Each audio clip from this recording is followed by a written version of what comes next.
Oh, that's good. So I'm gonna have it.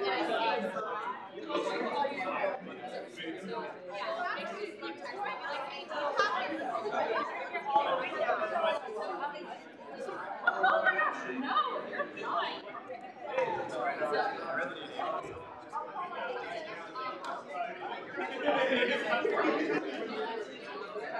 Yeah, like you should have them like sitting. No, be good. No. It'd be easy to like, throw in a mask. What are you changing it to?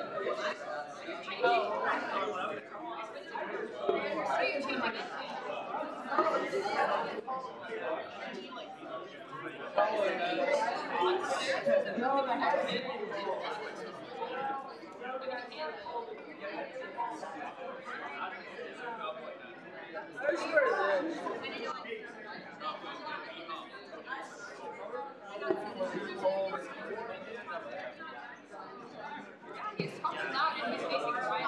Right?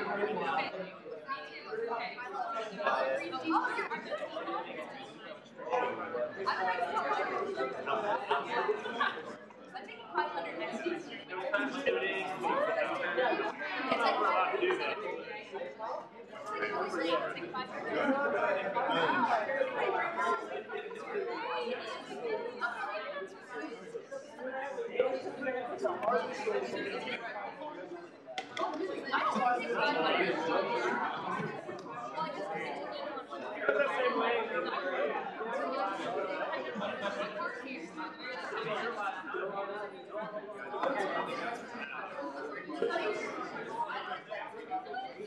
I don't know if you've seen all the major sellers.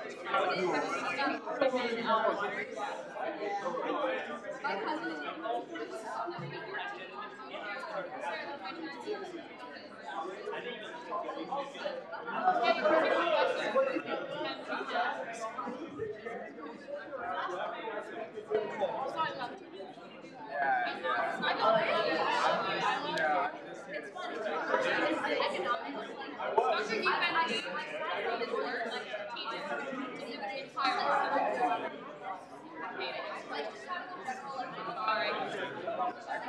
She's never he either maybe it's there will be another teacher and the other teacher will write the test.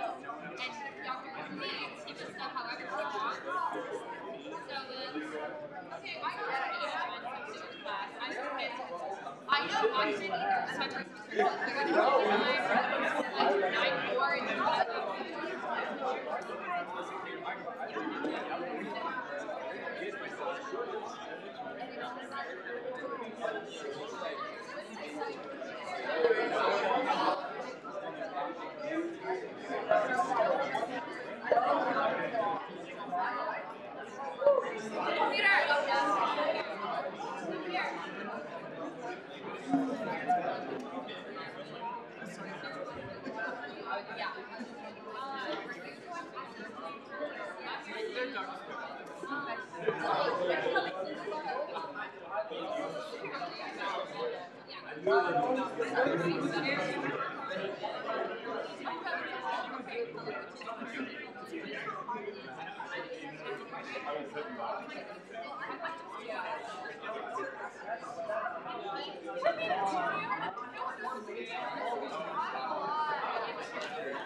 Poor Jeff.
Now it is.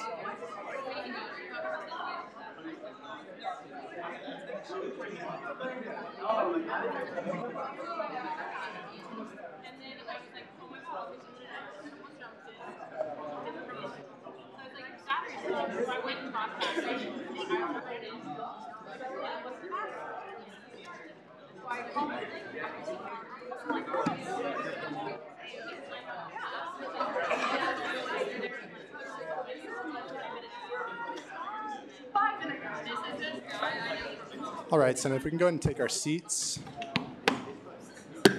I now call this meeting of the Kansas State University Student Senate to order. Will you all please rise for the Pledge of Allegiance?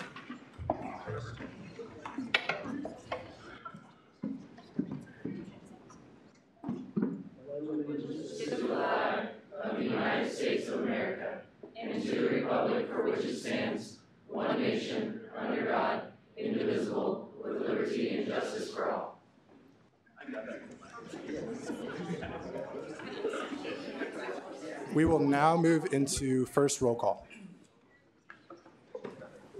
Adams. Albers. Armstrong. Arnoldi. Belk. Bergston. Bothwell. Bowen. Brown. Here. Carpenter. Here. Cole. Here. DeMaranville. Here. Dunfield. Esses. Fang. Gammon. Here. Gillian King. Here. Grover. Here. Gupta. Hammond. Here. Harp. Heatherman. Here. Hildreth. Alec. Here. Derek Hildreth. Here. Huffman. Here. Jabin. Here. Carmali. Here. Kidd. King. Here. Kulkarni. Here. Leverett. Here. Mari. Here. Marshall. Here. Morgan. Here. Neatery. Here. Orth. Orzakowski. Here. Pelton. Here. Penny. Here. Riffle. Here. Roman. Here. Smith. Here. Spellman. Here. Spencer. Sullivan. Here. Tile. Taylor. Thompson. Here. Chumlin. Here. Wessel. Here. Wilhelm. Here. Whitmer. And you'll get it done. All right, directors real quick. Boyd. Clark. Cruz. Here. Gertson. Here. Jennings. Here. Pick. Here. Lundeen. Here. McIntosh. Here. McKenzie. Here. Minu. Picer. Here. Sudacek. Tuttle. Here. Underwood. Valdez, Here. and Works. All right, and last thing real quick, we'll move into interns. Almadani. Here. Booz. Here. Bruna. Here. Carr. Here. Colasico. Here. Colburn. Here. Galloway. Here. Glasscock. Here. Glessner. Gross. Heimerman. Here. Hines. Here. Hobbs. Here. Jonak. Here. Jones. Here. Kimsey. Here. Neasley. Here. Coleman. Here. Matos. Middleton. Here. Mohan. Here. Moore. Oxner.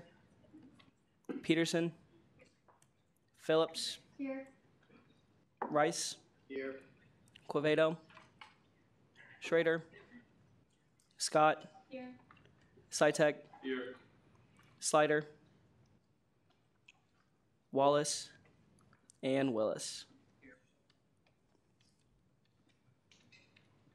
All right, we have 40 senators present, 8 senators excused, and 7 senators absent. All right, with that, we'll now move into first open period. Our first open period speaker this evening is Gary Pratt, our Chief Information Officer.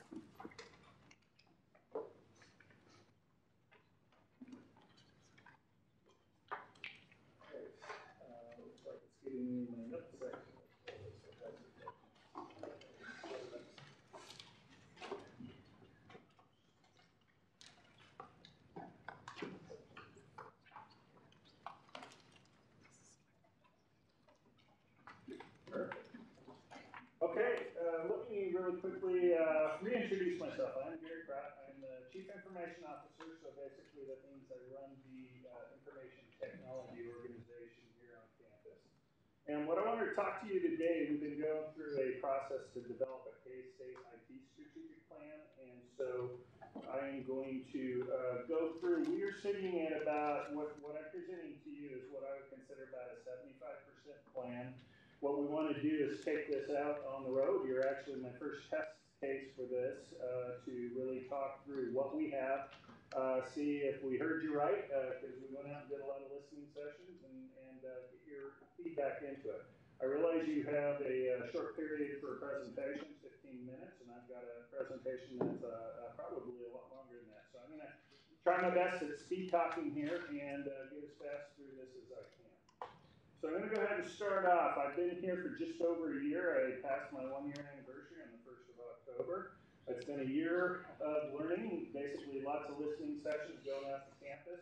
And then come May, we decided to have a fire in the Hale Library, which dumped about 400,000 gallons of water on my only data center on campus. So we've had some significant issues to deal with and lots of scrambling. We also have some major initiatives that the institution has taken on with budget modernization, strategic enrollment management, both of which have significant technology as a part of both those initiatives, and the ERP Exploratory Task Force, and as I'm talking about now, the IT strategic plan. I was asked to do a strategic plan by the president when he hired me and the provost at the time.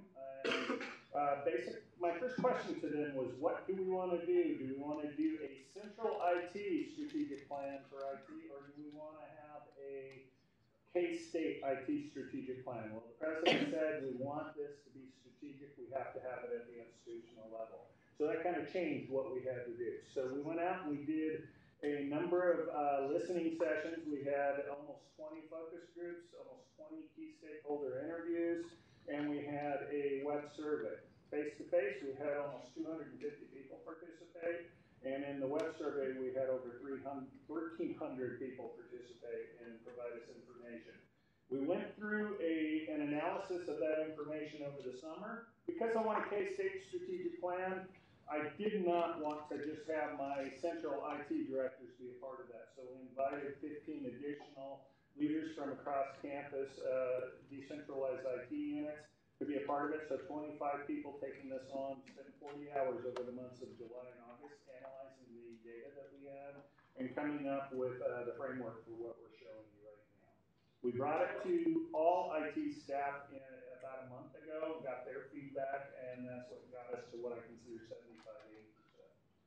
So we talked about a whole bunch of different stuff. I won't go through this diagram in detail. What I will do is share this with your folks so they can share it back out to you and you can read through the details. But it really talks about what do we want to do with the strategic plan, where do we want to focus, and how do we make it a true living plan that we take from a strategic plan to a tactical plan and actually operational plan. When I do IT strategic planning, I aim for 3 years because my environment changes too quickly to really think beyond that. So what we're aiming for is getting into operational planning when we get into January. One thing I want to point out, we did come up with a vision. Notice we did not have a mission statement for IT. Part of that was we've been operating as a whole bunch of islands of IT. We haven't really been operating together, so we don't have a single mission. We have a whole bunch of missions for each of those islands. But this group came together and said, you know what, we are too disjointed, we have too much inefficiency, ineffectiveness, and standards issues, so we're conflicting in standards. So this group came together, as I said, it's 10 central IT directors and 15 decentralized IT leaders who decided we need to have a one unified IT community as we move forward. So I think this is a very, very key part of what we're doing. So I'll share the details of the vision when I share the presentation. Again, we have multiple goals here. We want to affirm our focus on K-staters. It's really customer-centric focus. Want people to be aware of what we're doing. We want to collaborate, and we want to provide critical services and tools. We want to lead in evolving IT community. Something I heard significantly is there's no professional development plans. We're being asked to do more with less. We're implementing things with half investments and not getting the level of training we need to do that. So what we want to do is be able to invest in the IT staff. We want to formalize governance. Governance, this body is a governance body. We want to formalize governance to really help us make major decisions without it being IT people who are making the decisions. We don't want to wear that black hat. We want a governance groups of institutional leaders that help us make decisions in specific areas. We want to enhance enterprise applications. And what that means, the big three is what I call them, enterprise resource planning system, but you know them as PACES. That's where you register. That's where you get your transcripts. That's where we put grades in for faculty, do schedules, things like that. But we also have finance in there. We have human resources systems in there. Telisma, your customer relationship management system that they used as you started coming in. K-State 360. There are a whole lot of these enterprise systems that we are focusing on and really need to shore up and make much more investment in being able to get these things working the way we need to. We need to enhance infrastructure. We have significant issues in a lot of the buildings. And I'm sure you've been in a few buildings. Anybody here go to Classes and Waters Hall? How long does it take from when you hit enter to actually have something happen if you're getting something off the internet? Quite a long time, right? We need to be able to bring this infrastructure up to a standard where you can have real-time access in these buildings. We have to be able to do this across more than 60% of the buildings aren't quite up to basic data specs, so we need to be able to do that. So we're working on a plan to get us where we need to be. Research enablement. Those who are in major research programs the researchers are left to their own devices right now to figure out how they do data storage, access, security, how they do high-performance computing. What we want to do is provide standard support for that, and we're working on something that we're going to be rolling out in the spring to help in that area. I want to talk about a few of the programs that we have. These align somewhat to the goals, but some of them cross goals. Communications was one of the strongest things that we heard was needed here. Communications both in sharing what we're doing, as well as getting feedback and input from you all as we move forward. So both sides of that, both directions are where we want to go in that arena. IT service delivery.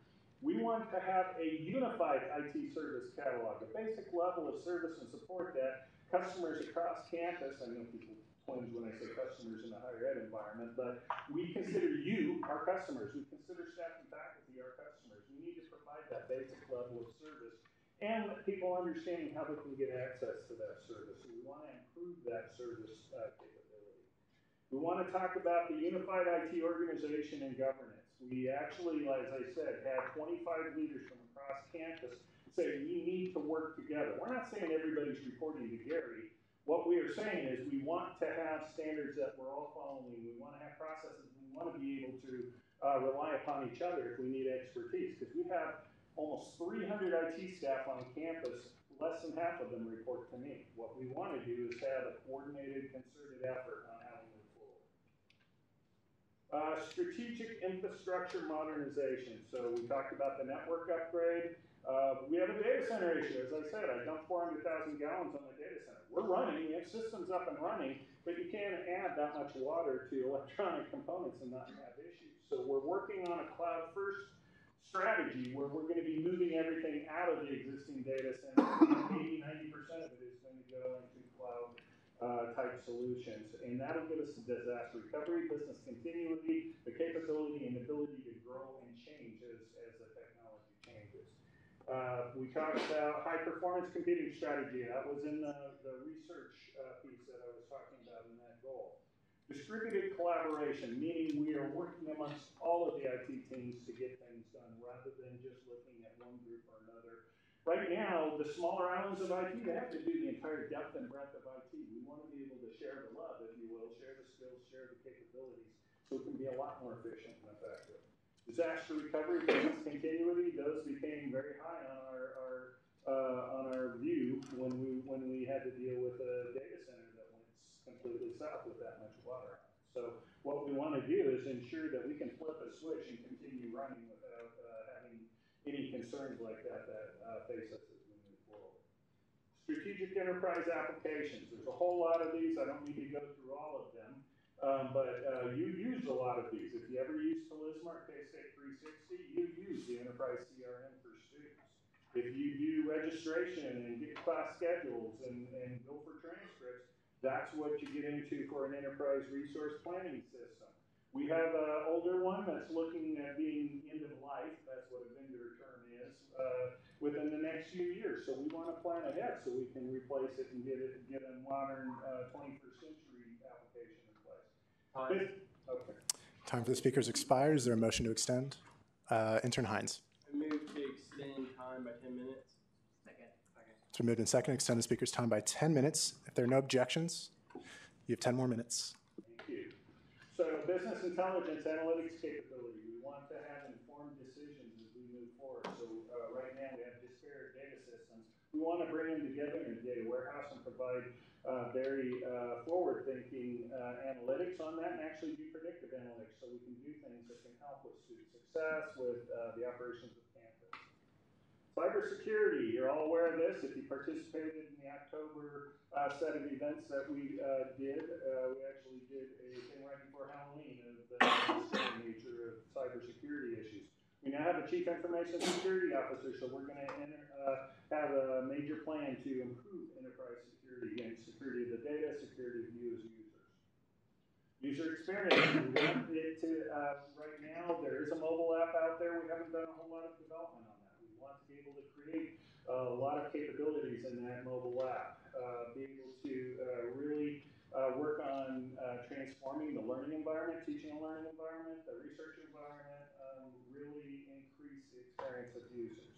And we want to mention the enablement for research. I talked about that earlier. So I'm going to go ahead and open the floor for questions, but let me go through here really quickly some answers that I know I've had in the past, or questions that I've gotten in the past. We are going to be doing a major reorganization of the central IT unit. That should be happening in the next month or two. You'll hear more about that. I'd be happy to come back and speak to the changes that we're making there. With the strategic plan, we're going to have roadmaps identified. We're going to talk about what we need to focus on in a new ERP environment, in a new data warehouse, data business intelligence environment. We need to figure out how we better use our dollars.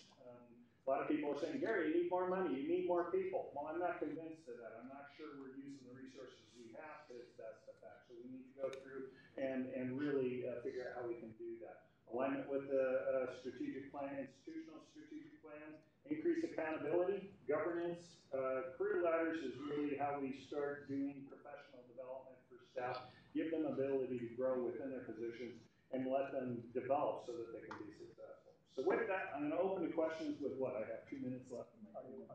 Okay, thank you.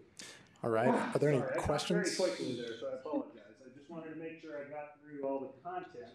I will share the most recent version of this plan. I did share it with Victor, the 60% version. I haven't shared the updated plan because we're in the process of finishing that after our IT conversation. That should be available in the next 2 weeks or so, and then we'll share that with you. All right. With that, are there any questions for our speaker?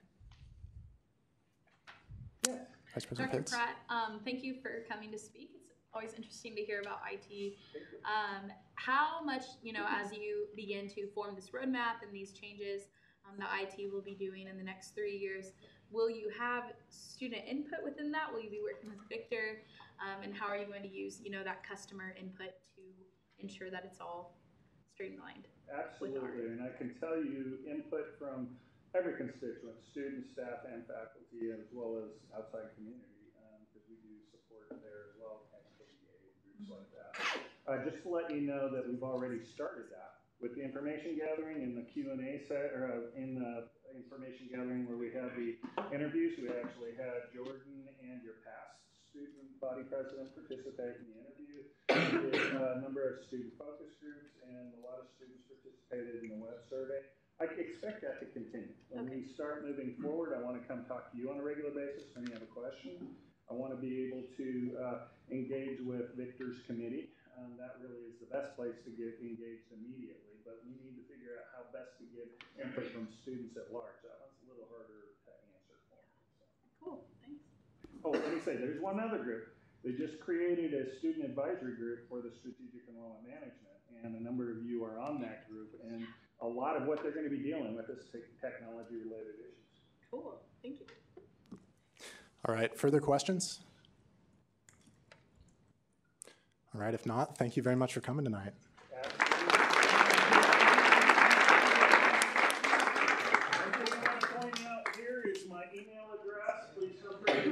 Out to me, it's gpratt@ksu.edu if you want to have one-on-one conversations, or if you need me to come be more focused on any of these areas that we got.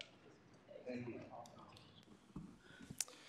All right. Our next open period speaker this evening will be Derek Jackson, our Assistant Vice President of Student Life and Director of Housing and Dining Services.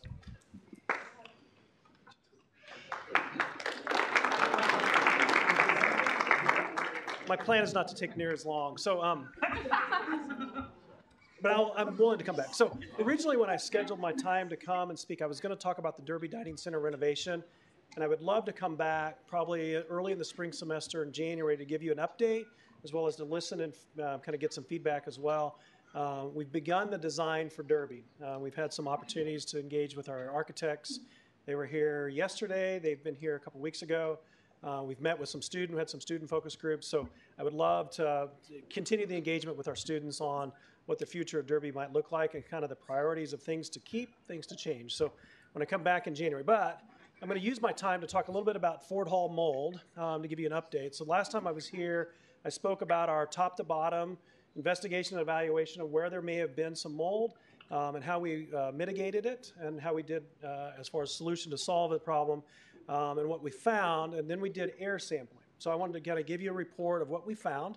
So the state of Kansas came in and we did not quite 100 individual air samples in student rooms, as well as in hallways, as well as outside, to give you a baseline of what goes on in the world. Mold is in this room today. We just don't know how much is in here normally. So we did a baseline of what was outside on the day that we did the samples. And of all the locations that we sampled, every location except for 4 came in under what was outside, which I think that's a good sign in the sense of as we did our job to remove whatever mold, which all the mold that we did find was inactive, meaning it was no longer growing and no longer putting out mold spores into the environment. And as we progress through that, when the state finalizes their formal report, it's going to show that Ford Hall does not have a mold issue. Over fall break, we did go back to those 4 rooms that we found a higher level, slightly higher than normal location, to investigate why was there higher than normal mold investigation. One of the rooms we went back to had been empty for a few weeks, meaning that maybe it was slightly above outside air when we sampled outside. And then, so we went back and looked, investigated, didn't see any visible mold, inspected, did another air sample, it came in under again. One of the rooms we went into, we found a very rotten, moldy pumpkin, spewing mold. If you can think about a residence hall room where you leave something laying around that is needs to be thrown away, you can imagine it being. We found another moldy plant that had water in the base, and the plant was dead and was obviously growing something. So as we investigated, we did find a couple of rooms that we needed to go back in and do some mitigation and look forward to find out where we were seeing mold that we weren't seeing. In every situation, all those 4 rooms, we've now dropped it down below outside normal air counts. So that's the good news. The other thing that I want to share is that in this world, I mean, things happen. I mean, you got to figure out how to do better in the future. And so there's a company that reached out to us and said, hey, I think we have something that might help you. And so I said, sure, I want to learn. This company approached us, and this is a company that specializes in creating environments in ICU units or laboratory spaces of sterilizing air, viruses, bacteria, mold, growing organisms that are floating in this air right now, that they have a system that reduces up to like 95, 98% reduction of those viruses, bacteria, mold spores, things that are growing. On Tuesday, that company came out, and we have 9 locations we're doing a test. It's a very expensive system, but I think it has a broad application in locker room space, health center space, residence hall space, laboratory space. So we're doing a pilot with 9 locations around campus where we did a baseline test. We're going to do a 7-day count, 14-day count, and 30-day count to see what the reduction is and what the potential application of a system that can be deployed either in portable units or inline air HVAC systems that would give us you can't get a perfect environment free of all those things, but you can reduce the count significantly with this system. This is relatively new technology. What's interesting about this company, they've done most of their work in laboratories, in food preparation places like Pepsi, Chick-fil-A, McDonald's, places that are doing mass food production that needs to be more sanitary than just normal. They have approached us to say, we think this is a market for us. Residence hall space, hotel spaces, classroom spaces. We think this is a good opportunity. So they're actually interested in us being part of their baseline study. And in that, we may be able to be a partner in the research. And our benefit is that we may not have to pay full value of this product as we investigate it. So I'm excited about that. Bad things happen. I say bad things. Things happen in life, and you got to figure out how you're going to do better at. And I'm really excited. And I think, come January, I'll have 7, 14, and 30-day evaluations of those spaces that we worked into. The future's there. It isn't cheap, but it is a system that I think does make things safer for our students, faculty, and staff if it plays out the way it's supposed to. Anyway, I'll take questions. All right, with that, are there any questions for our speaker? Yeah, Vice President Pitts. I have more questions about the DERB renovation. Are you Okay. able to talk about Sure, that? yeah. Cool. When will that be happening? Like, when will it be fully renovated? Do you know? Well, I'll tell you when we'll start. Okay. And so our plan is to start this summer on the actual renovation. So we're in the beginning design phase. 3 weeks ago, I went to the state with Diana Hutchinson to ask for permission to bring on a contractor in the beginning of design, which is it's a step that the state makes you jump through. Typically, they do low bid, and you do your design, and then you open the bids, and then you figure out who your partner is to do the renovation. This is very complex. To be able to keep part of Derby open and renovate as you move through, and be able to keep students safe and food safe and delivery of the food. So our goal is to start in June, and we have a 9-month as well as a 12-month potential path. Depends on how aggressive we go. The goal would be, by the second year, we will have the new DERB open, but students would see the new DERB as it evolves. So we would phase it and stage it as we move around. The DERB is kind of 4 quadrants that we could do. That's our concept at the moment. So not a great answer because I don't have exactly how this is going to evolve. If you were to look at the building, our thought is that we would start the renovation of what I call the front half. So if you're between West and Ford, I consider that the front. That's much more of a public perspective and more, we're going to put an addition to the building. So you would approach between Derby and Ford with more of a visual place with a little more volume, and that's our goal is to hit that first. That's our concepts until we get a builder in here to say, nope, we can't do it that way. We need to do it this way. So that's why we're bringing the contractor into the project as we start the design, because they'll look at the feasibility of how to build it out in a safe manner. All right, further questions for our speaker? Chair Spellman?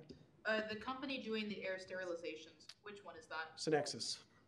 Yep. It's a company out of Kansas City. So I had a chance to meet with the creator of the company. West Point bioengineer working on the military biodefense. Retired, said, hey, I could go into the defense side, I could protect people on the defense side, but I think there's an application on the corporate side where I can keep corporate entities safer than what they are now. And he kind of tells the story is that he really didn't have a market until the anthrax stuff started coming around. And people were like, oh, wait a second, there's a need. He created this company and this patented, it's a proprietary system that creates kind of an envelope of air that's sanitizing mold and viruses and bacteria. And they send it airborne that's safe for humans. It's not ozone. It's not some of the things that you hear about air sanitization. It's safe for humans. They use it in hospitals now. They've been out in the market for almost 6 years. They've been in, like a PepsiCo is their long-term vendor. They've been there for 5 years. A lot of the other environments, the hospital environments. And they're excited. Anyway, so I'm like, how did you end up in Kansas? So they're in Kansas City. They look for a CEO to lead the company to production. The CEO is from Kansas City, and he said, let's relocate to Kansas City. I have a brother that lives in Hutchinson, this world-famous bioterrorist engineer for worked at West Point, relocated to Kansas City. What's interesting is the CEO, the person is leading this company, his son is coming to K-State next year. So he has a personal interest in us, and that's one of the reasons that popped to his radar when it came out. So I think it's a great story of a company that has an application, I think, that's potential for us. Further questions? Senator Orzechowski. Yeah, what is the current process for when a student reports like mold, right, or like maybe any other concern? Any kind of, so a student could go to their front desk 24 hours a day, 7 days a week to report anything. My light doesn't work, I've got a biohazard on the floor, I've spilled something, right? Those are all common things. And we have hundreds of thousands of students that live with us. They're going to have the probability of something happening is there. They can report it. Typically, our work orders are done within 2 hours. 98% of them are done within 2 hours because we have a lot of staff that are there. They're in the building. Most things are simple to fix, clean up. So when a mold comes in, we go out and inspect. Where's it at? What kind of cleaning do we need to do? And what kind of mitigation do we need to do? So those are things that we've been doing all along. This situation got much more of attention. In part because students started looking into places that, to be honest with you, we have not looked at very often. So when you start popping the ceiling tiles up, our staff aren't always in the rooms popping every ceiling tile up looking around. We had our students helping us do that. So now we're developing a system that when we open and close buildings, that we're going to look in those locations. That we just need to, it looks good, the ceiling looks good, but we don't know what's going on above it. And that's kind of the reality of it is that we're going to do a better job of looking above and behind things that, so we're learning our lessons. Further questions? All right. If not, thank you for coming tonight. Yeah, thank you.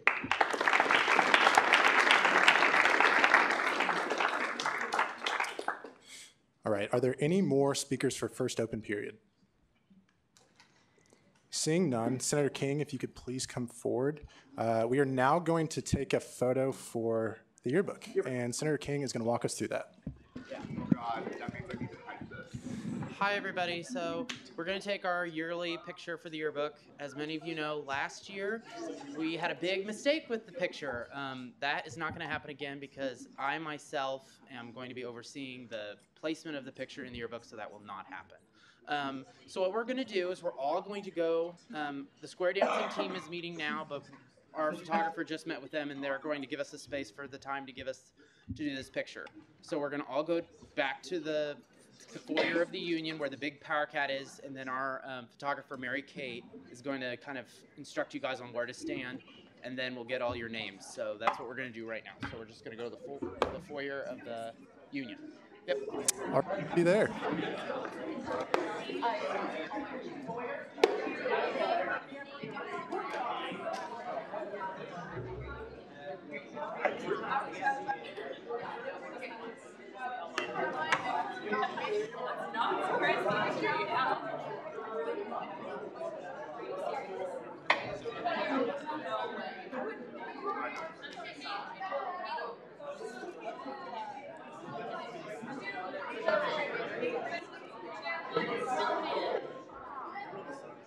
Yeah, you're a senator. You gotta come.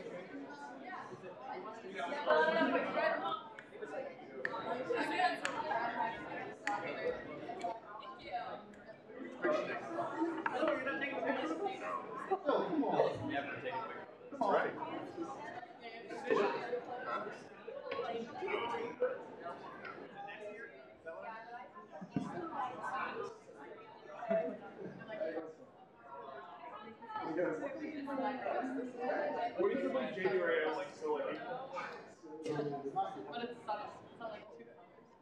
I'm not to go. He has a cook orange to there. Like, dad, like 20 years ago.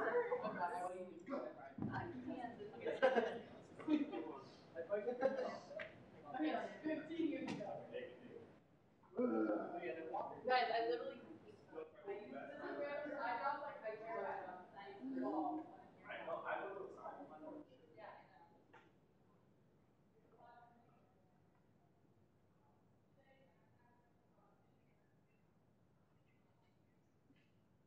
Anything.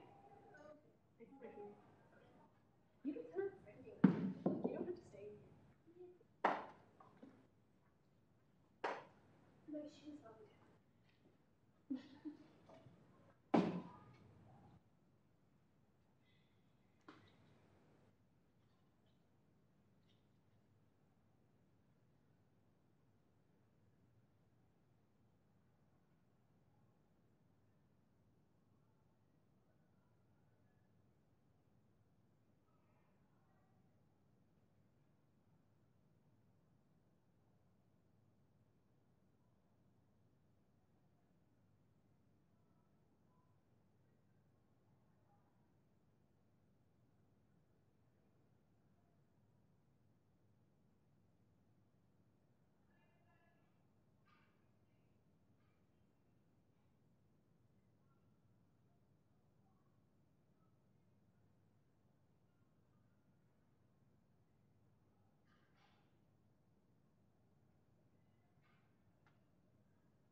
Duo Push is the easiest and fastest way to securely log into your accounts.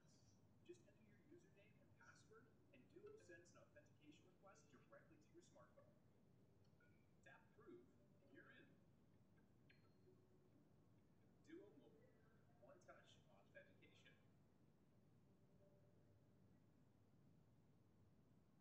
Even if this guy over here stole your password, Duo protects your account. We'll even alert the system administrator when the request is denied. Duo Mobile, stopping credential theft with a single push.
Try next December because in summer we are having elections. Yeah, so it's gonna be not a good crazy. season. Yeah. Yeah. I was gonna say, when you cut the purse, it looked like you were out here. Let me go. I did. I was gone. I barely made it here. They don't understand. That's why I said, oh, picture. I definitely forgot. I tried to remind myself in the middle of the day. I gotta get dinner done before I get here. Picture was long enough. I just gotta complete this 4 to 8 research paper. And still left it on a Sunday, and I just can't begin to write. I have all kinds of resources. Oh I can do goodness. research. That's the thing, I'm not a writer. Like, I can do math, science. That's a big deal. We can try to figure it out together. When it comes to writing, I'll be like, 4 to 8? Yeah. okay, it's 2,000 words, right? That's 4. That's 4 pages. Single space. Good, how are you? You know you're the true one. Yeah. How was it? I'm in my Already was good. I still have to Google it. I'll be like, how many pages? That's how many papers I Part of your I try to get out all of it. Please, can we do something else? caffeine I've had. Yes. It's not even a page limit, it's a word limit. Let's give you words. It should be better what you need to have in the comment on. So yeah, I got your messaging. My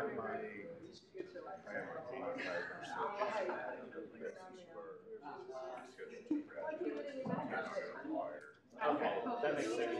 I'm at 9, but I did the math.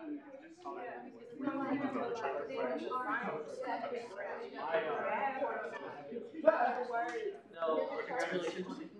So you did it last year. Yeah, that was a lot. Yeah, it's like, I am gonna do this.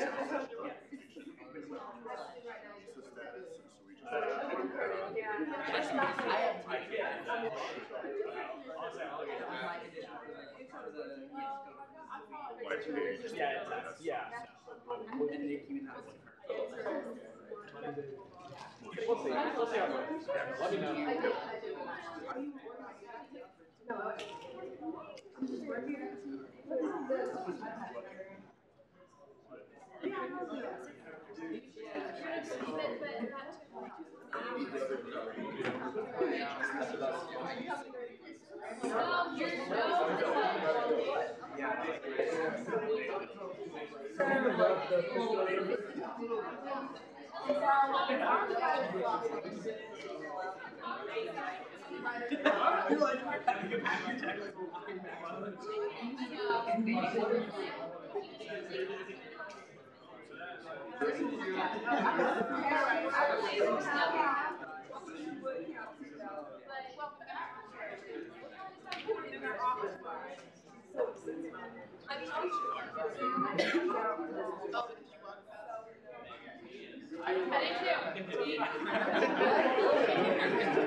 It's gonna be like yeah, but they probably did the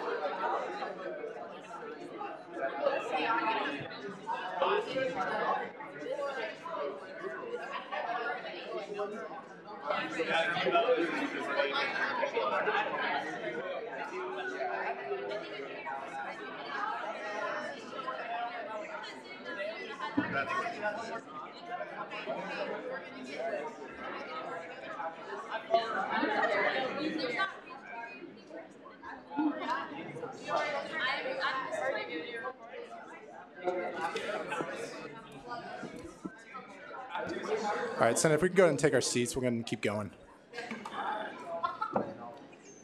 All right, we'll now move into approval of minutes. Is there a motion to approve the minutes?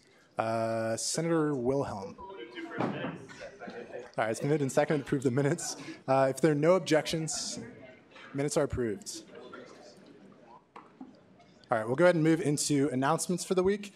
First, if you are interested in buying a yearbook and you didn't sign your EID on the form, Senator Nathan King will be here in Senate. So if you want a yearbook and you haven't said that you want one yet, talk to Nathan. That's right. Thanks, Nathan. All right. Second, our next Student Senate meeting will be on Thursday, January 31st at 7 p.m. in the Wildcat Chambers. I wish you all a fun and restful winter break. Next is proxies for the week. Brown for Spencer, Carmolly for Bowen, Kidd for Harp, Taylor for Fang, and interns Gross, Hines, and Oxner. SGA member of the week, who will be dearly missed, is parliamentarian William Moore for his commitment and dedication this semester to making Student Senate a more orderly, engaged body. So if we could give William a round of applause.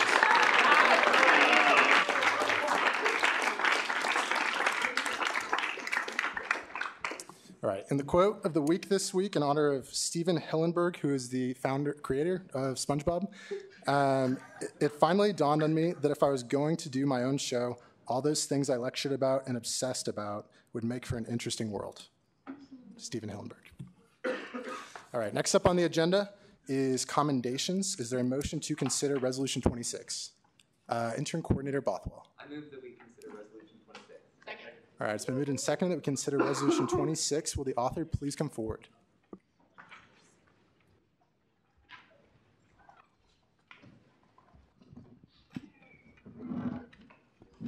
Resolution 181926, Commendation to Class 2 of the SGA Intern Program by Nathan Bothwell and Sadie Polson.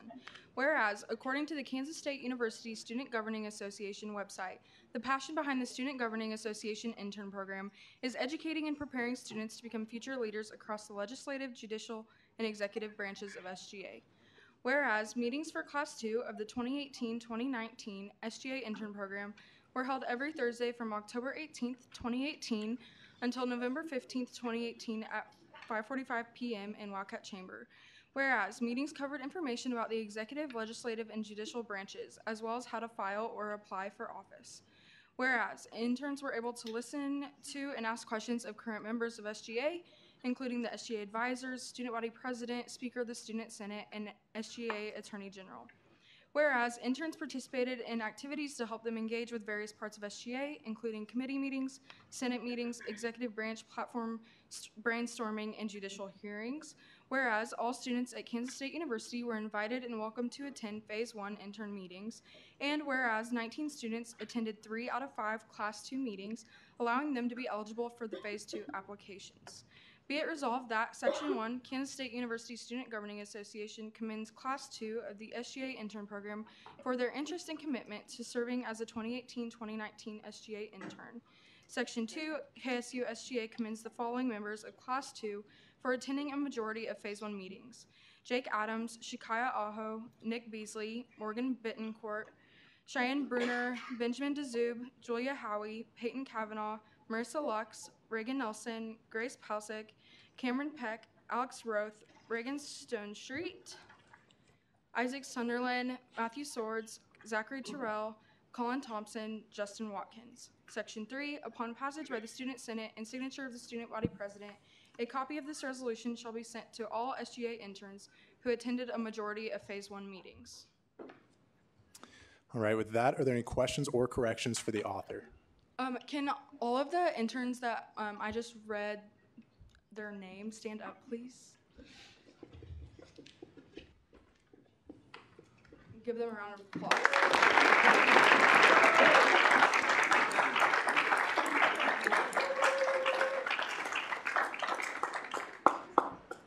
All right, is there a motion on this resolution? Intern Booz. I move to approve this resolution unanimously. Second. All right, it's been moved and seconded to approve this resolution unanimously. If there are no objections, this resolution is approved unanimously. I will now look for a motion to consider Resolution 27. Senator Marshall. I move to consider Resolution 27. Second. It's been moved and seconded to consider Resolution 27. Will the author please come forward?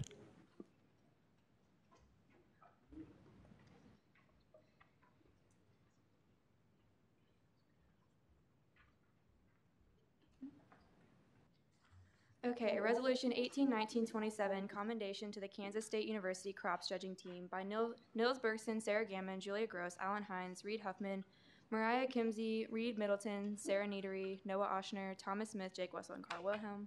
Whereas the Kansas State University crops judging team placed third at the 2018 Australian Universities Crops Competition in Temora, New South Wales. Whereas Trent Fry placed 8th individual overall. Whereas team members include Karen Dirkston, Kaylin Fink, Trent Fry, and Nathan Ryan. Whereas the team is coached by Kevin Donnelly, professor of agronomy, and whereas the contest included a seed identification section, 3 exams covering production of selected Australian crops, commercial grading of wheat samples, a business management problem, field yield estimates, management recommendations, and a live crop, weed, and disease evaluation component. Be it resolved that Section 1, Kansas State University Student Governing Association commends the excellence of the K-State crops judging team members and appreciates the time and effort that students within the College of Agriculture put forth to show the value of their hard work in both academics and throughout their respective organizations at Kansas State University. Section 2, upon passage by Student Senate and the signature of the student body president, a copy of this resolution shall be sent to the coach of the KSU crops judging team and professor of agronomy, Kevin Donnelly, team members Karen Dirksen, Kaylin Fink, Trent Fry, and Nathan Ryan, Dean of the College of Agriculture and Director of K-State Research and Extension, Ernie Minton, and University President Richard Myers. With that, are there any questions or corrections for the author? All right. If not, is there a motion on this resolution? Senator Wilhelm. Move to approve this motion unanimously. Resolution. All right. It's been moved and seconded to approve this resolution unanimously. If there are no objections, this resolution is approved unanimously. If we give them a round of applause.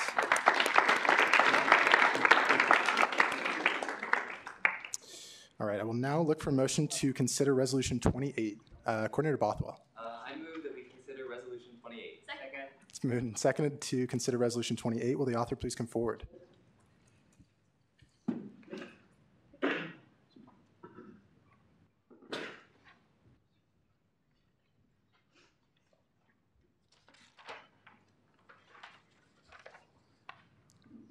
Resolution 181928, commendation to the Kansas State University livestock judging team by Nils Bergston, Sarah Gammon, Julia Gross, Alan Hines, Reed Huffman, Maria Kimsey, Reed Middleton, Sarah Neatery, Noah Oshner, Thomas Smith, Jake Wessel, and Carl Wilhelm.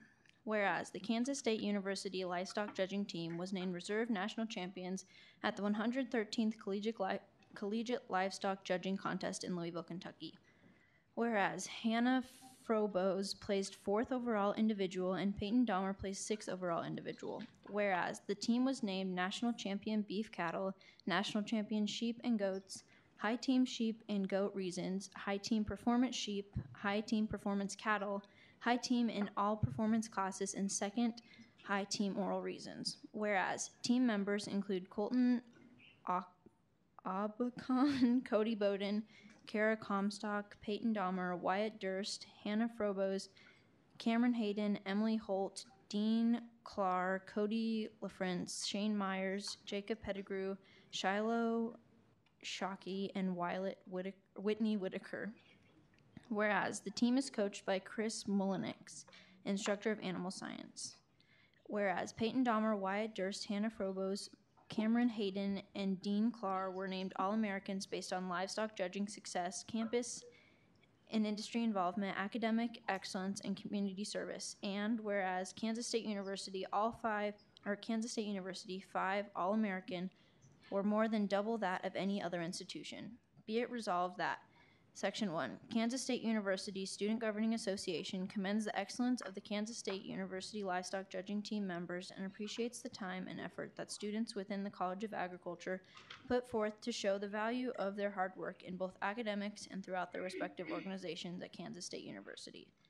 Section 2, upon passage by the Student Senate and signature of the student body president, a copy of this resolution shall be sent to the coach of Kansas State University livestock judging team and instructor of animal sciences, Chris Mullenix.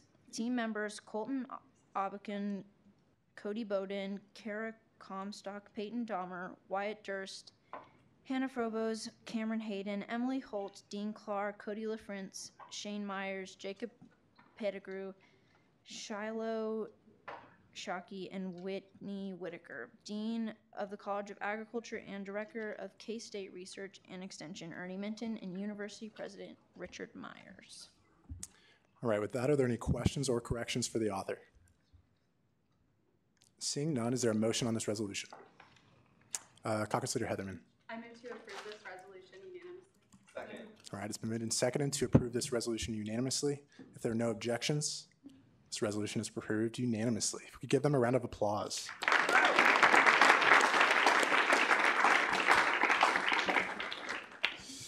All right, we'll now move into committee reports. Are there any committee chairs who would like to give a report? Seeing none, are there any directors' reports? Attorney General Moyer.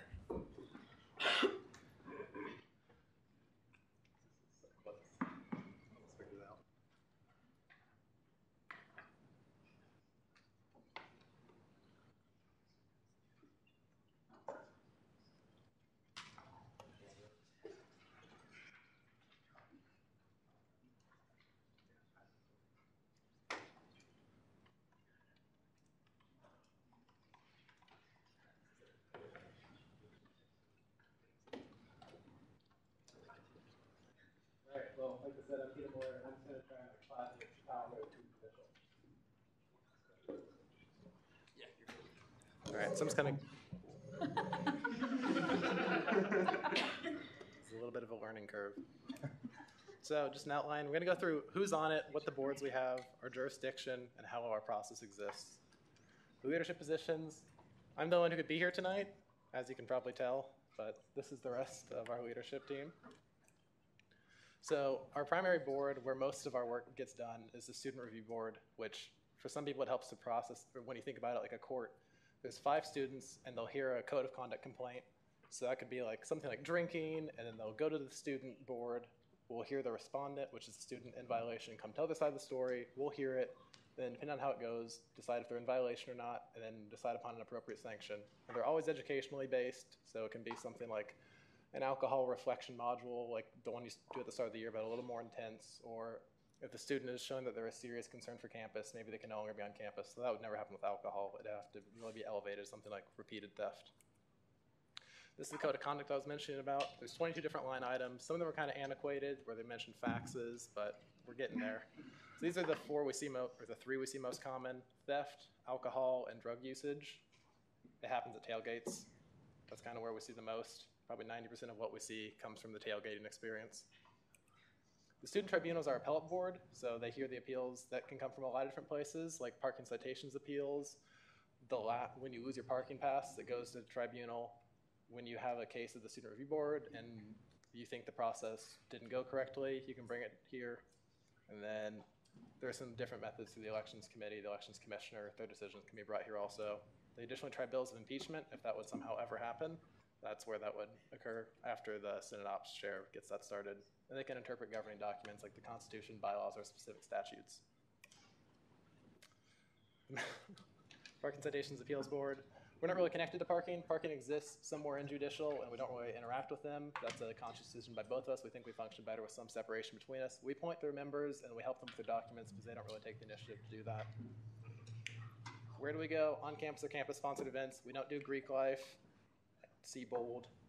And then a campus-sponsored event is like if you would travel in a club with your advisor to a location. If you would violate the code of conduct there, you would still be held accountable back home at K-State if that would happen off campus. We only hear code of conduct complaints. We don't hear things that come from our policy procedural manuals for harassment and threatening behavior. Those cover a lot of really important things that don't come to us, and I'll go over that really quickly. So threatening behavior is handled outside of PPM 3010, 3015. That goes to administrators, HR, or student life, depending on who is committing the threatening behavior. There's also PPM 3010 that handles discrimination and harassment. And those go to the Office of Institutional Equity, and both of those processes are Title IX compliant. How does it work? Just the last thing I've got. When a process starts, we decide jurisdiction 72 hours before the hearing. We give the student a 72-hour notice to make sure they can figure out the scheduling and be there. The initial hearing occurs, or it's handled administratively, which is an option available to students to choose which one they want to have. The decision from that process is sent out 48 hours from the end of it if we need to gather more information or bring them back again.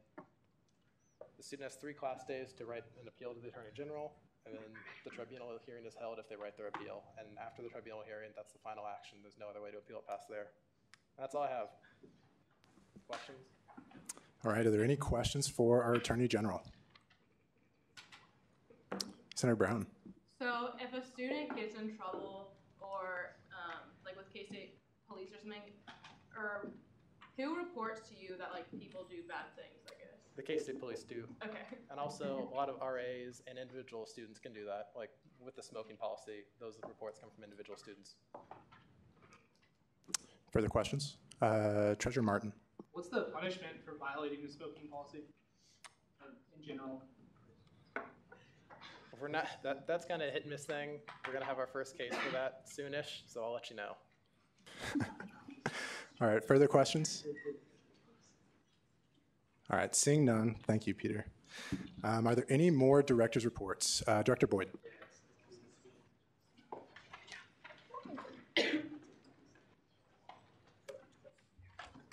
Hey y'all. All right, so I'm gonna go over some stuff about the Cat's Cupboard, which has been kind of my main focus throughout the semester over a couple different things. The first big area of that has been finding long-term sustainable funding for the Cat's Cupboard. If you don't know, currently they're under SCTE funding, which means that they got the startup funding, which lasted 3 years, that runs out after next year. So right now we've been looking at options. I've been on a committee that's been talking with the K-State Foundation. Fortunately, they are going to help us out a lot. They've opened an account specifically for the Cat's Cupboard, and they're going to be fundraising for that. On the end of each of their asks, they're going to add a little upgrade thing, which is going to allow for people, say, I don't know if you ever shopped online, but like maybe sometimes it's like, hey, add this to the cart. Well, it's kind of that, but over the phone. And so a couple other things as well. They're looking for enough funding to hopefully get an endowment, which will provide hopefully $40,000 to $80,000 a year of income sustainably for as long as they need it. So basically, that's a big thing as well. Additionally, so under current SCTE funding, they can only use that money towards students. And so they recently got a $25,000 grant to serve staff and faculty as well. So now staff and faculty will be able to get the support they need from the Cat's Cupboard, which is super important. So let me see my notes. Additionally, so if you're in the residence halls, at the end of each semester, often the residence halls will have an ability for you to donate unopened food that you have left over. So if you have any snacks, if you have, I don't know, like mac and cheese or whatever you may microwave or something like that, you'll be able to donate at the end. So they've worked on making sure that that's not going to be the mess that it was past years, where people donated a bunch of half-eaten food or all this stuff that they had to throw away. So that's going to be happening at the end of this semester. Additionally, they got a parking space for the Cat's Cupboard. So if you have donations or you need to use the services, they have a parking space right outside there on the other side of Anderson Hall. There's a little sign, so you'll see it. Let me see. Oh, and another thing. I've been working with some people in one of my Lead 405 classes, and we've been talking to some of the RAs across campus to help them understand how to identify food insecurity in their students and how to have those conversations with them about what the services they can use. So that's something we're looking into, and other advocacy options to try to increase the ability for more students to hear about and how to use the services here on campus. So that's all I got. I stand for questions. Any questions for our speaker? Senator Brown? Is that grant that is used for faculty, is that solely for faculty? Yeah. Do we know, is there a large need on campus? Is that something they've looked into that's needed for faculty and stuff? Yeah, actually other universities, often it's over 50% of those that use the services like the Cat's Cupboard are staff and faculty. So they assume that there's that need. In fact, they've had staff and faculty stop by and they've had to turn them away, unfortunately. So this will change that. Further questions? All right, seeing none, are there any more directors who would like to give a report? Treasurer Martin.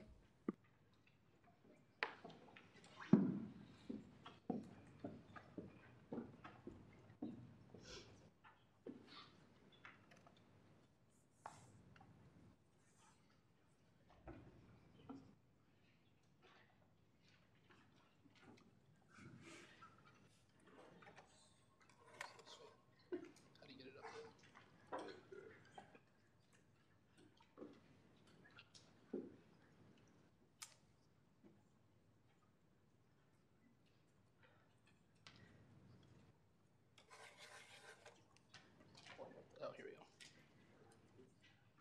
Is that up there? Sweet.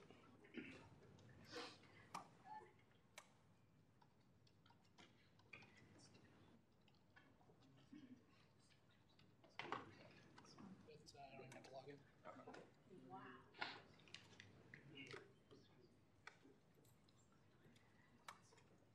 Okay. Hi, everyone. My name is Jordan Martin. I'm the SGA treasurer, and I just wanted to give a quick update on the SGA budget, as well as hopefully clear up like exactly what goes into the SGA budget and how all of the processes work to allocate the funding that goes to the Student Governing Association. So the process is really similar to any other privilege fee entity. Prior to the 2017 to 2018 academic year, the Student Governing Association received their privilege fee allocation as a part of OSAS, which was the former name of CSI, their privilege fee.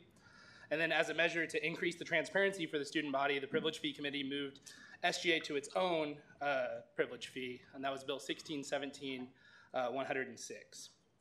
And it's going to be reviewed next year by the Privilege Fee Committee. And two of the line items, the scholarships and compensation line items of the budget, are set by a separate committee called JCOC, which stands for the Joint Committee on Officer Compensation, that reports a recommendation to Senate before the SGA privilege fee is approved. And to go a little bit more into what JCOC does, this is a committee that's chaired by a faculty member that's appointed by the Vice President of Student Life. Other members include 3 students that are appointed by the student body president, the speaker of the student senate, as well as the attorney general, and then 2 senators that are elected by this body, the student senate. And then the director of CSI also serves as an ex officio member. The committee gathers compensation data from other schools that are comparable to Kansas State, as well as other Big 12 member schools, and they interview past office holders to learn about their duties and time commitments related to their positions. And then finally, they submit a report and recommendation to Student Senate to approve or disapprove. And so staying in cadence with the privilege fee cycle, JCOC meets next year to set the compensation for the 3 years following. And then their compensation recommendations, if approved by the Student Senate, will then go into the privilege fee agreement that goes for the Student Governing Association. And just to kind of be as transparent as possible about the officer compensation, because I had heard some concerns about this. This is directly from the JCOC report. So all of these numbers are accurate. So this year we are in fiscal year 19. So all of the numbers in that fiscal year 19 column are the amounts of money that the people in these various positions are receiving as compensation for their time and efforts working for the Student Governing Association.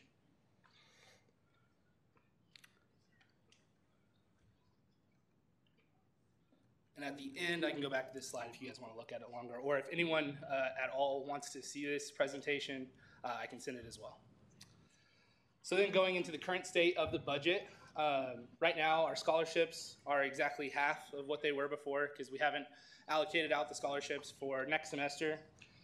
Compensation, we haven't used quite half, but again, this semester isn't quite over. And then there's budgets for each of the branches to use for projects within their own branch, so the executive branch, legislative branch, and judicial branch. And so we haven't used a lot, but that's kind of typical for the fall semester. A lot of the programming that SGA does is really geared towards the spring semester. Travel is interesting. The current balance is always greater than the budgeted for the most part, because from year to year, anytime that there's excesses in the overall budget for the Student Governing Association, it rolls over and like the excess budget goes into travel. That's mainly because travel can have the largest variance in cost depending on when and where you buy tickets to like for plane tickets to go to Big 12 on the Hill. It can change a lot on how much those tickets are going to cost. And then the intern program also has a budget, as well as promotions. And again, because SGA week happens in the spring, as well as elections happen in the spring, promotions budget almost gets used exclusively in the spring. The elections portion is specifically for election software to hold SGA's elections. There's money allocated for the banquet, as well as discretionary money throughout the semester. And I now stand for any questions anyone has. Could you go back to that last slide? Yeah. Are there any questions for Treasurer Martin?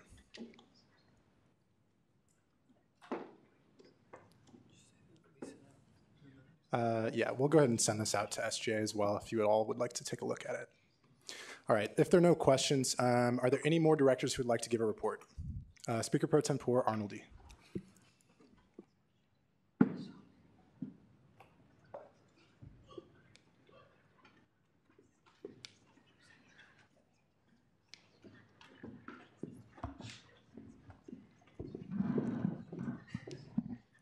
All right, so I'm here to give a report on Diversity Programming Committee.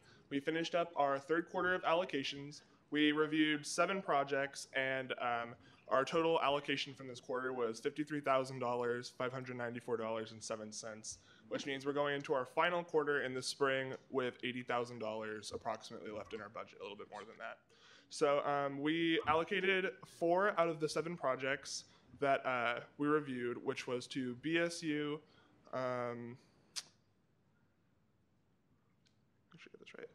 Sexuality and Gender Alliance, the Chinese Students and Scholars Association, and the Sri Lankan Student Association. So I can go into more details if you'd like, otherwise I'll just wait for questions. All right, with that, are there any questions for our speaker? Attorney General Moyer. Can you briefly describe those 4 events? Yeah, so just as kind of a general, events that go through Diversity Programming Committee have the requirement that they have to have over $3,000 for their event. They all happen on campus, and they're all open to all K-State students. So the Black Student Union requested a speaker for their event for Black History Month. So that's what that will be, taking place in the Student Union on February 12th. Sexuality and Gender Alliance requested funds for the K-State Drag Show, which is happening on February 8th in McCain Auditorium. The Chinese Students and Scholars Association requested funds for a Spring Festival Gala evening, which is taking place in McCain as well on February 4th. And the Sri Lankan Student Association is doing a Sri Lankan cultural show and workshop on March 2nd in K-State Union. All right, further questions? All right, if not, are there any more?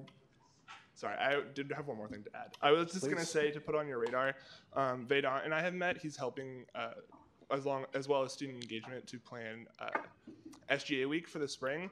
And because the dates for elections are based on spring break, and spring break is a week early, a lot of things have been pushed up pretty soon. So SGA week is going to be the second week that we get back from spring semester, and that's January 28th to February 1st. There'll be more details on that coming out later about how you guys can participate and how we can help with that, but just want to put it on your radar. All right. Are there any more directors who'd like to give a report? Vice President Pitts.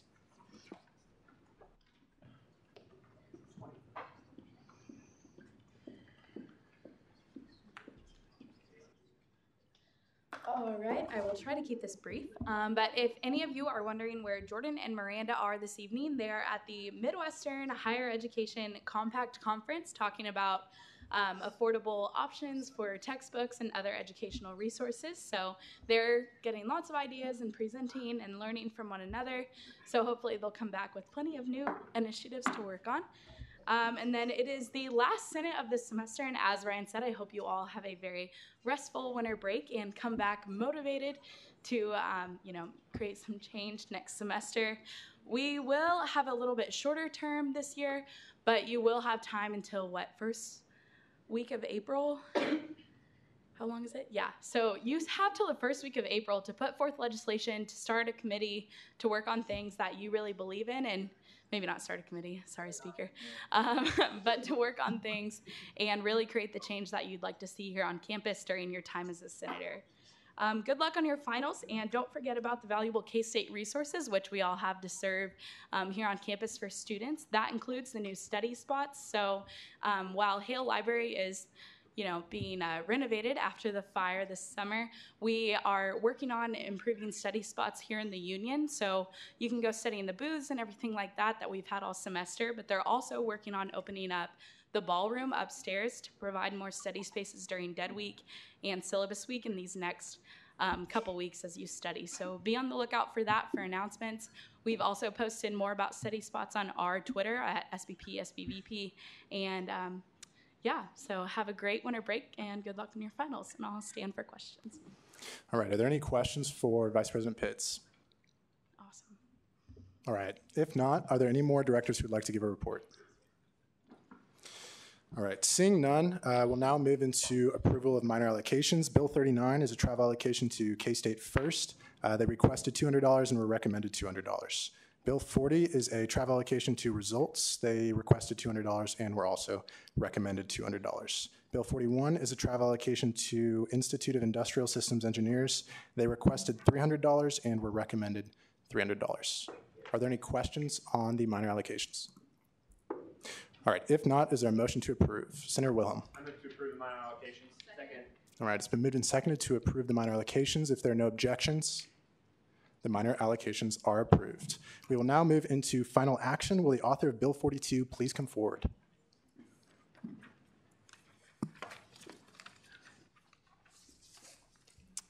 Have any changes been made? Yeah, they're all made. It's all good. We're good. Could you speak to maybe some of the changes? We fixed more words.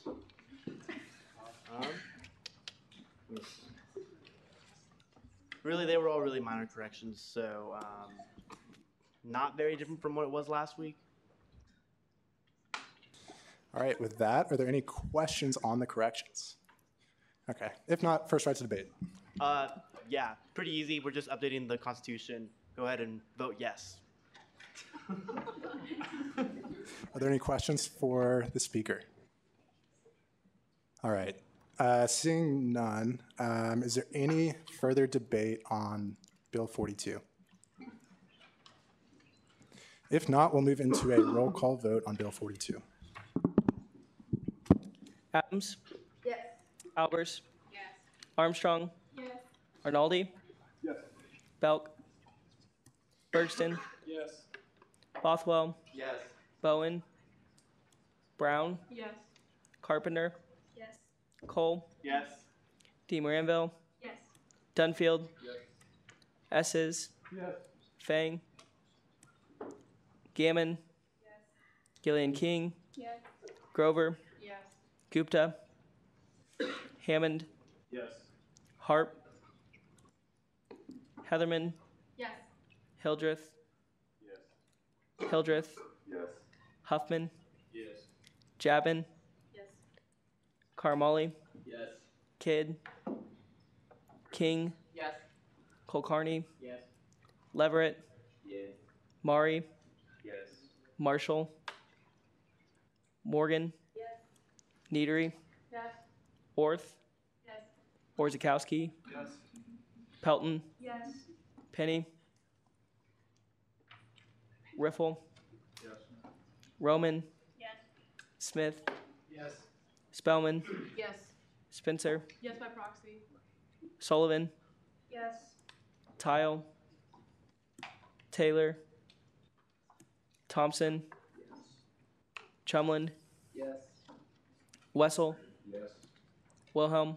Yes. Whitmer? Aye. And Yogunadon. Okay, is there anyone I missed?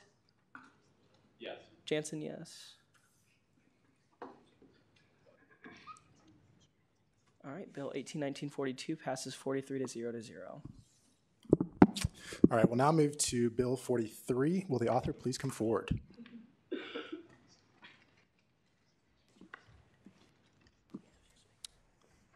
Have any corrections been made? Yes. Okay. Sorry. Okay. So the changes include we added 3 people to Section 2, the membership of the committee. Those people are Shelby Carpenter, Creighton Glasscock, and Alan Hines. And then we also removed 1 voting member just for time commitment reasons. And then also Section 4. It's incorrect on here, but special committee on membership in Section 4 will be capitalized, and intern coordinators will be removed because we added Joshua Arnoldi as a non-voting ex officio member as well. So they'll just serve as the following non-voting ex officio members. All right, are there any questions on the corrections? All right, if not, you have first right to debate. Cool. So this is just kind of the same as last week.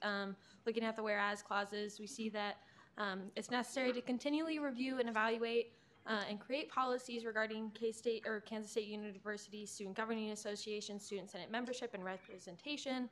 And the committee wants to kind of go off past year recommendations on how to best do this. So looking at how to evaluate and create policies to address these ongoing systemic issues, and then also looking and evaluating how the intern program might be able to be tweaked and changed, since this is the first year of the KSU SGA intern program, so that it can effectively meet its intended goals.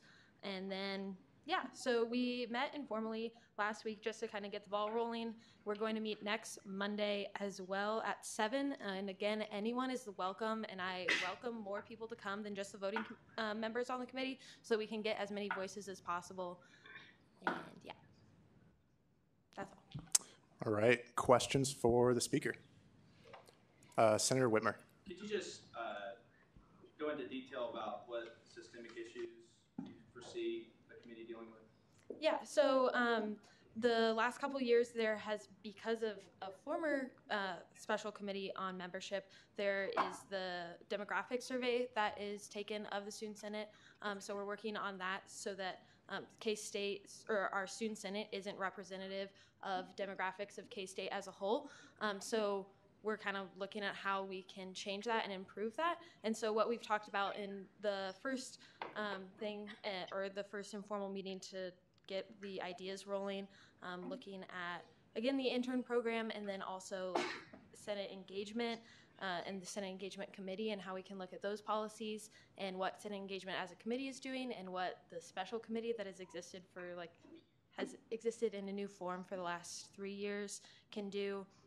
And then what the direct communications director position can also help do to create outreach programs to just improve getting SGA's mission out so that we can improve our representation.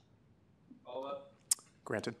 So just curious, do you have any ideas on hand about how you might go forward with that? Yeah, so specifically when it comes to the intern program, there are a couple things that we've talked about. So one, improving outreach, creating that outreach position, or also just kind of defining the role of the communications director, and also how the cap of 35 interns might change or not, and if it does change, how we can adapt and what needs to be changed SGA policy-wise for that, and then also the application process. But then also how the intern program functions, and whether it's serving all students and that kind of thing. But we just want to discuss these points and see if they are working effectively now or if we can change it. And then when it comes to like the committee outreach, specifically things that we've talked about, like tabling and how we can effectively table, or how we can get student senators and SGA members involved in these efforts routinely throughout the semester, so that the membership of SGA is involved and other students see that and see that dedication and want to be involved as well. Further questions? All right. If not, is there any more debate on this bill?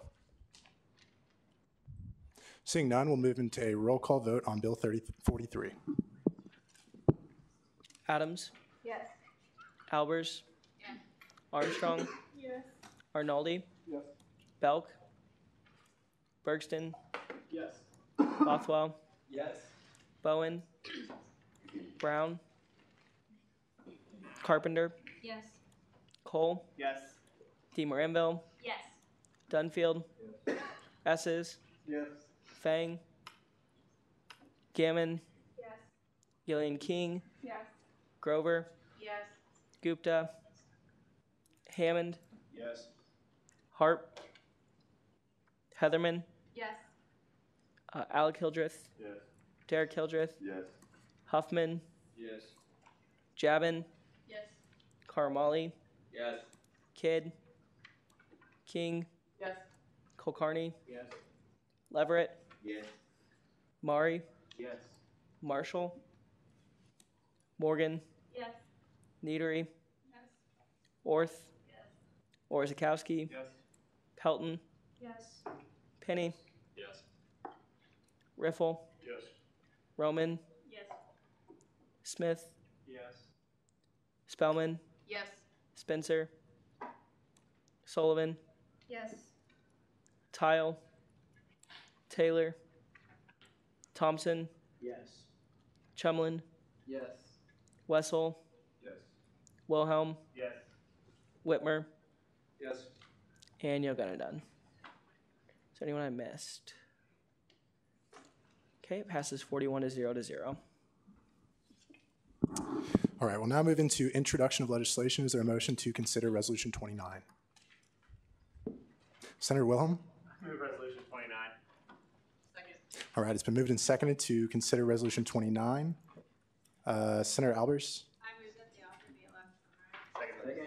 All right, it's been moved and seconded. The author be allowed to summarize. If there are no objections, you may summarize.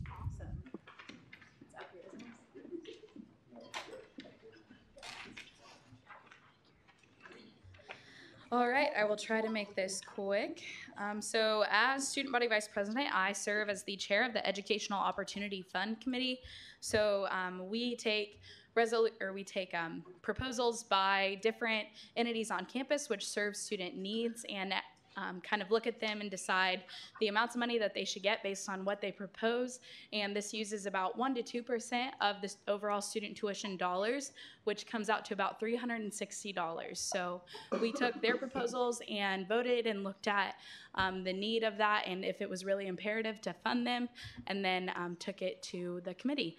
So some of them had, if you'll look on this, they asked for a little bit more money. Some of that was for 12-year graduate assistant programs, and we cut it down to 12-month graduate assistant programs, and we cut it down to 9-month, just based on the lower amount of money that we have this year and our efforts to remain efficient with student dollars. So I will go through and read what each entity got, and if you have questions, you can ask me after I'm finished.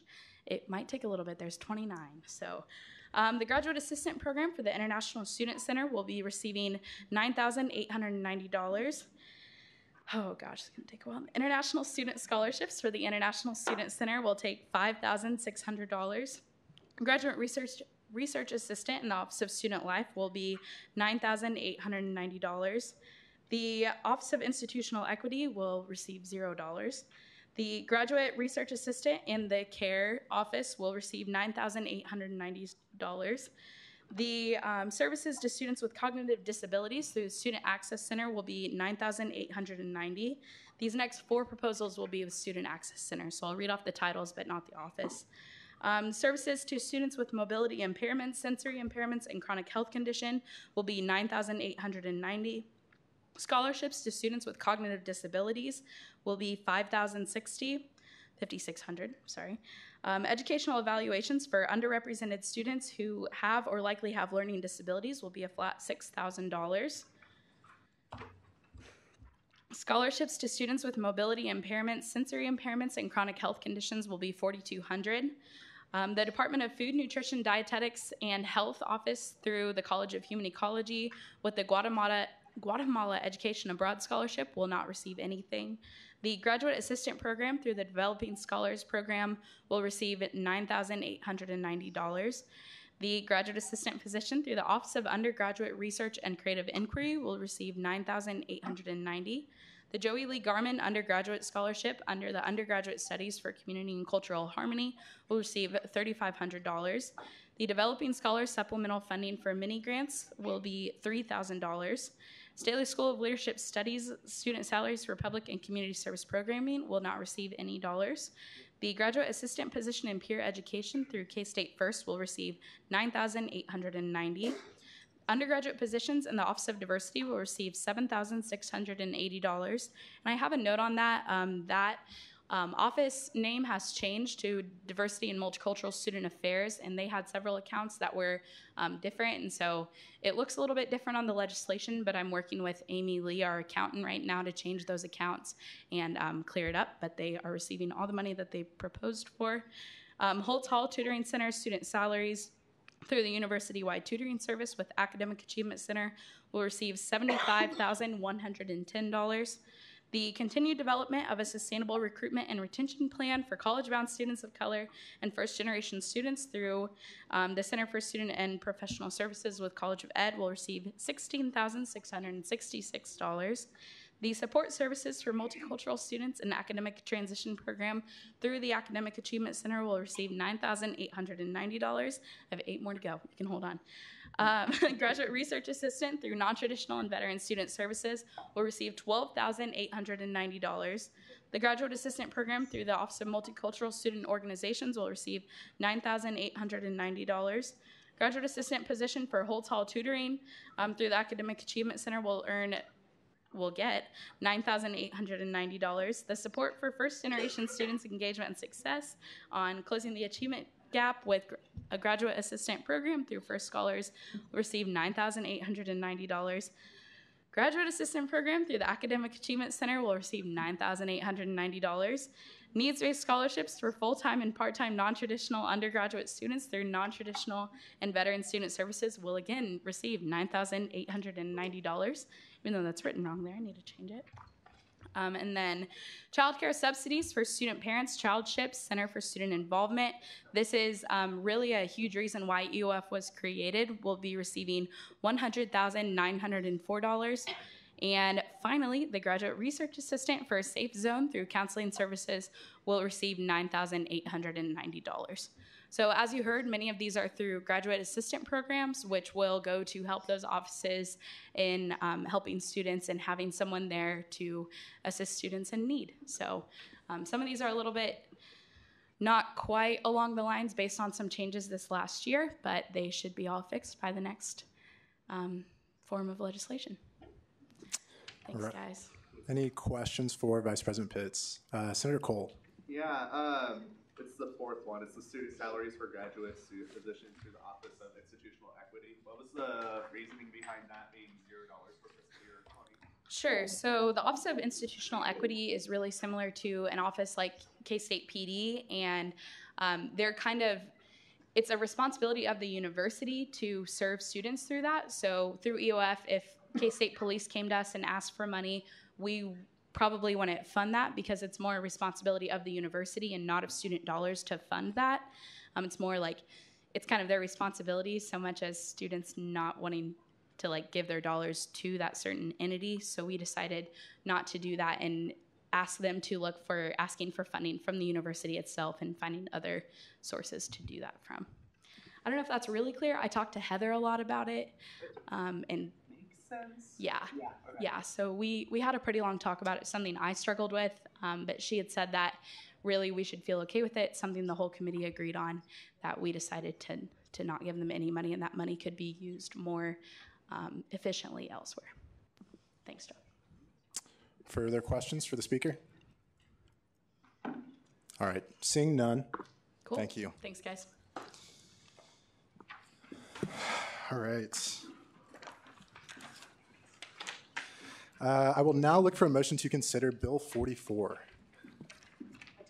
Chair Kulkarni. I move that we consider Bill 44. All right, it's been moved and seconded to consider Bill 44. Will the author please come forward? Caucus Leader Heatherman. I move to allow the author to summarize. It's been moved and seconded to allow the author to summarize. If there are no objections, you may summarize. Sweet. So the decrease of the Union Program Council privilege fee by the Privilege Fee Committee. Whereas Union Program Council, UPC, adds value to the student life experience of Kansas State University through diverse events and programming throughout the year. Whereas in 2017-18, UPC put on 189 events with 53,509 attendees at their events, which include students, faculty, staff, and community members. Whereas in 2017-18, 61% of UPC events were in collaboration with other campus organizations, whereas UPC puts on weekly after-hours events that take place on Friday nights, with some exceptions due to fall, winter, and spring breaks, that provide substance-free entertainment for students. Whereas Privilege Fee Committee analyzed the relationships between the number of attendees at events and their respective budgets, whereas Privilege Fee Committee encourages UPC to budget their money in a way that prioritizes total student body impact over intra-organizational leadership budgets, including the executive budget and food budget. Whereas Privilege Fee Committee feels a reduction of events would not inhibit UPC to fulfill their mission in providing students with fun, quality, and safe entertainment. And whereas the Privilege Fee Committee feels that a decrease of 2% will not inhibit UPC's ability to produce diverse and quality events to the student body. And then what follows under the be it enacted that is the actual contract that will be signed between the committee and then a lot of other people as well, and that will be enacted during the summer. So if you look under Section 1, Line 1, they will now be funded with this document $207,000, and that is a decrease of 2%, which is about $4,220 of a decrease. All right, with that, are there any questions or corrections for the author? Senator Albers.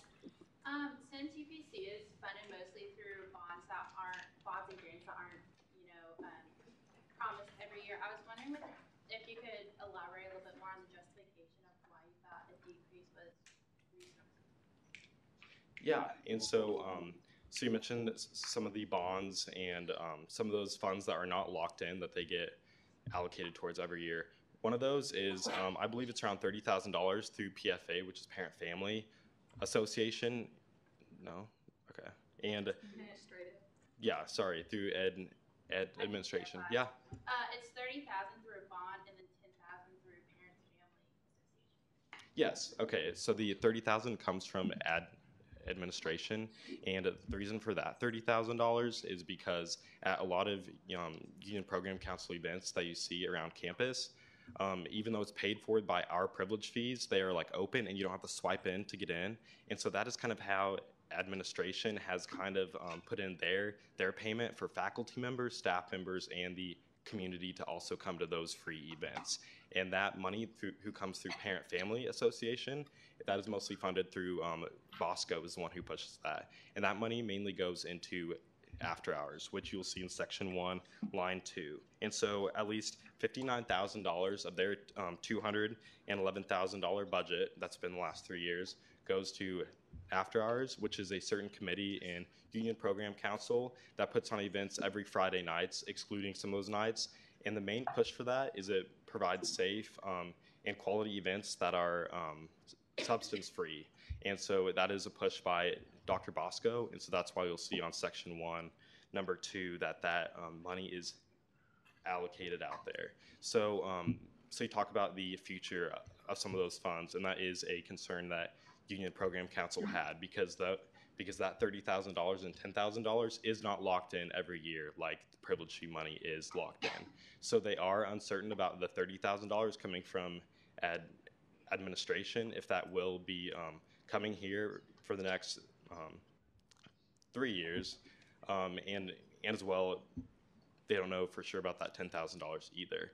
As for the committee and the debate that we had, we still thought from looking at all their budget and going over their finances, the majority of the committee saw that would not be an issue and still applying a 2% decrease.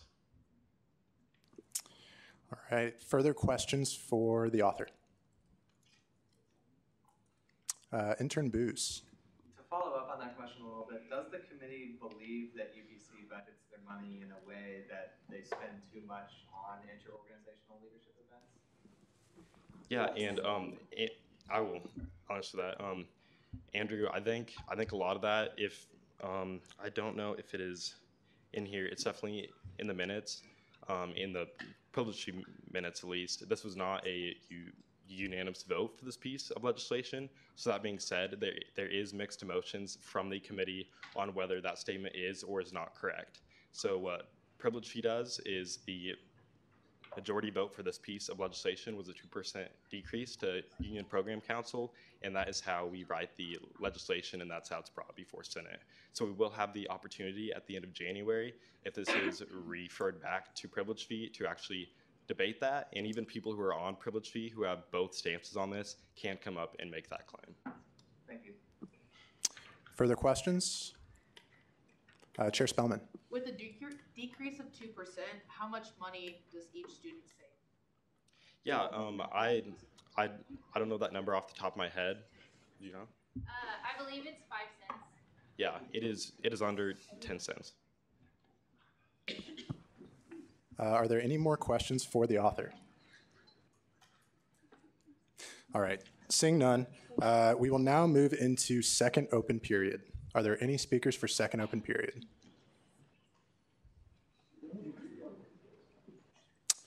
I just want to make a quick announcement. One more time, if we could give Parliamentarian Moore one last round of applause before he goes abroad.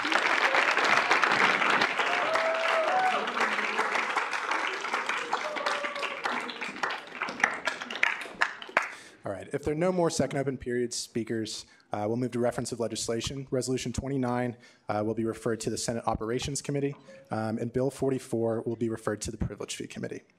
We'll now move into second roll call. Adams. Here. Albers. Here. Armstrong. Here. Arnaldi. Here. Belk. Bergston. Here. Bothwell. Here. Bowen. Brown. Here. Carpenter. Here. Cole. Here. D. Moranville. Here. Dunfield. Here. Esses. Here. Fang. Gammon. Here. Gillian King. Here. Grover. Here. Gupta. Hammond. Here. Hart. Heatherman. Here. Alec Hildreth. Here. Derek Hildreth. Here. Huffman. Here. Javin. Here. Carmali. Here. Kidd. Here. King. Here. Kulkarni. Here. Leverett. Here. Mari. Here. Marshall. Morgan. Neatery. Here. Orth. Here. Orzakowski. Pelton. Here. Penny. Here. Porter. Here. Riffle. Roman. Here. Smith. Here. Spellman. Here. Spencer. Sullivan. Here. Tile. Taylor. Thompson. Here. Chumlin. Here. Wessel. Here. Wilhelm. Here. Whitmer. And Yogunadon. All right, there are 43 senators present, 4 senators excused, and 7 senators absent. How many senators? 44 present. All right, I will now look for a motion to adjourn. Chair Bergston. I move we adjourn to January 31st, 7 p.m. at Wildcat Chamber. All right, it's been moved and seconded that we adjourn. If there are no objections, we are adjourned.